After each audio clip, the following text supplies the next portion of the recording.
So next, probably one of the more technical ones is going to be the jerk. So the jerk is basically, we start from here, right, in our rack position. We're going to go into what's called our first dip. We go into what's called our bump. Second dip, into lockout, and back down. So from here, we go on our first dip, right? So it's a, right? That's, you know, be just like a push press.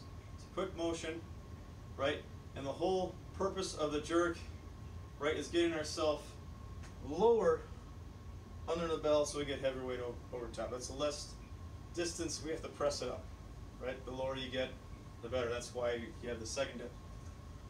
So as I go into my first dip here, right, glutes are engaged. I'm a straight line, right, from torso up, right? I don't want to be bent one way or the other. Nice straight line, back's protected, right here. So from there, right, I'm going to go into my bump. So what happens in my bump, right, what's going to happen is ankles, knees, hips, even thoracic are all going to go into extension. Now I'm going right here. From here, right, it's done the legs, the whole lower body, I've done the work, pushed the weight up. Now from here, I got to push my hips back underneath that bell, push the heels back, hips back, stay in the lockout. Then bring it back down. And so as you can see, I just kind of bring this kind of habit for me, but I can just kind of let weight come back down, or I can come up on my heels, absorb that weight. Makes it easier to bring down a heavier bell. So my vision, right, I on the first step up here, right, when I go into my bump, I'm looking up, right? I want to engage, get that chest working, and then I'm back here, just looking straight ahead as normal. Breathing, I'm going to breathe out. I'm going to breathe out. I'm with my first dip down, on the way up in the bump, I go here, go up and bump. When I land my second dip, once again top. So I'll be here.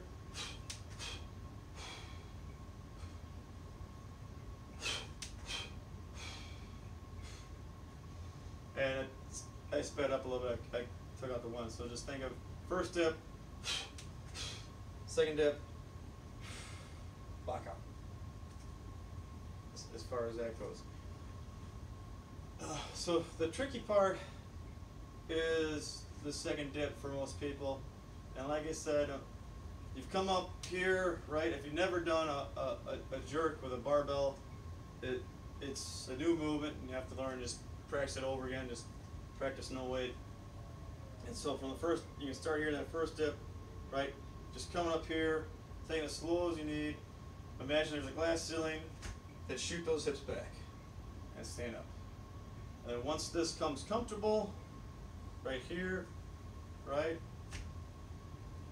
You can try speeding it up.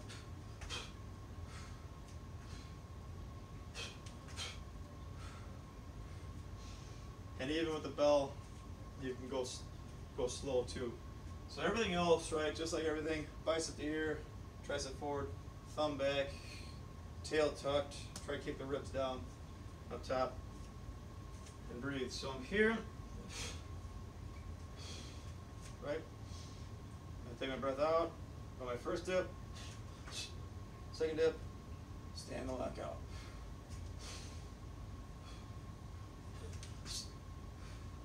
And you don't need to spend much time in the second dip, right? You can stay there and hold. It's good for mobility and strength, but for most part, it's just a quick motion all around.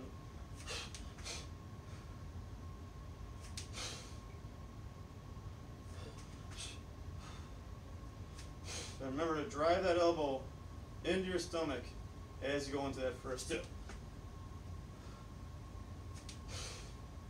You can even take it slow, right, if you need to, right here. Go on the first dip. Pause in the second dip. then lock out.